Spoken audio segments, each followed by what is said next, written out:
they go. And it's number 74, away well, Tony Perrey on the Big Vincent. And the Big Vincents dig their power in and away they go, first and second. Now first and third, but it's Tony Perrey on the big Norton frame with a Vincent motor away well in first place. Number 198, the superior acceleration off the mark of the Big Vincent, saw it away in second spot, but is now third.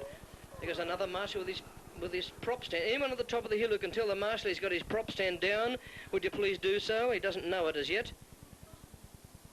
Could you wave to him, let him know his prop stand is down? Right, these are riders coming into view now, and second place there, I think, is Sparks, isn't it? 103, I think, is Sparks. I think yes, it is. Tim Sparks. So it's Vincent's now first and fourth. Perrey, Tony Perrey away, showing a clean pair of wheels to the rest of this quite large field. That's Lee Kernich again in third place. I think he got a second or a third earlier, didn't he, Lee Kernich? He did. He was up amongst them, that's right. But it's Perrey on the Vincent, Sparks, and in third spot.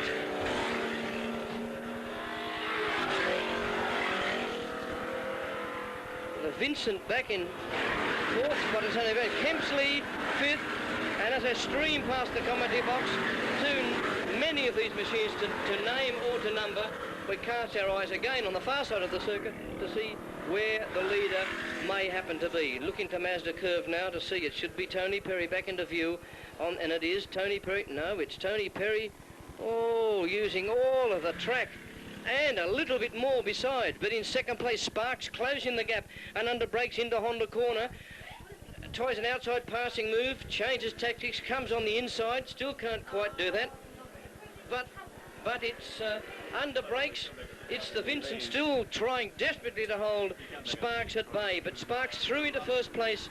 And watch the acceleration of this Big Vincent as it gobbles it up on the little short straight and lines up to go flying up the back straight, the Vincent. And it's 103 out in front. Tim Sparks on the 650 Triton. Second spot at this stage. Perrey has gone back into the lead, of course, over the hill from Sparks on the Triton. So that's as we saw, they're going out of our view. Tim Sparks, second spot on the Triton.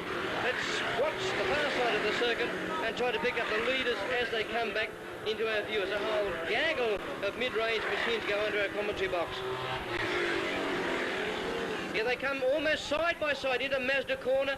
Very little in it. Oh, and it's Perrey out on a wide exit line. I've never seen Sparks ride like this. He's riding like he's possessed. And around the outside, he goes into the lead. Tim Sparks. Well, he managed to possess first spot, but watch the Vincent gobble him up on the short straight and under brakes. It's Perrey again, side by side under brakes. Perrey on a faster exit line and a little bit more acceleration on the short straight should see him close the gap on the flying Triton, but not yet. It may happen at the top of the hill, but the race by no means is over because there is very little to choose between these two machines. Number 103, Tim Sparks, just missed a gear there, and that will possibly make the difference. He's picked it up, but not in time as the Vincent goes past. And a Vincent back in fourth spot. Number 198 back in fourth spot is Ken Felt as on a 1000cc Norvin from the year 1951. But on the far side of the circuit, trying to pick the leaders up again through Mazda Curve. Not in view yet.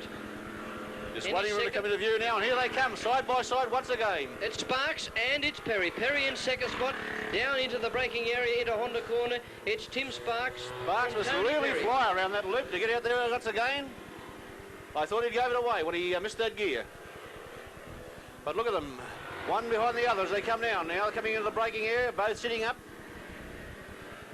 Sparks lays it down low, gets around the corner, then turns on the wick once again. Whoa, and the back end of the Vincent stepped out on the exit from Winfield corner there, but coming under Wonderlick, up towards the commentary box right now. The blue flag out to show them with one lap still to go. And Sparks out from Perrey, and look at Perrey going around the outside. Perrey has the grunt, of course the big 1000 Vincent has the grunt to pull away up the hill. But of course, under brakes through the corner, the somewhat lighter Triton has the edge. No doubt about that. This is, of course, a sealed handicap. All we can do is call the race as we see it. And it's Perrey.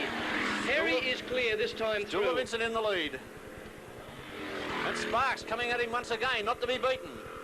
Tries to go around the outside. Can't get there. Perrey closed the gate behind him. And I think that might be the last chance he's going to get. It'll be a kamikaze out of Winfield corner, and watch the acceleration of the Triton, but I think the Vincent should have the grunt to pull out of the corner in front, and in fact does just that. Under 1 lick, it's a drag for the finish line. It must be the Vincent, and in fact it is. Tony Perrey on the north in second spot, and a very fine ride indeed from Tim Sparks. Number 58 was coming through in third spot. Coming through is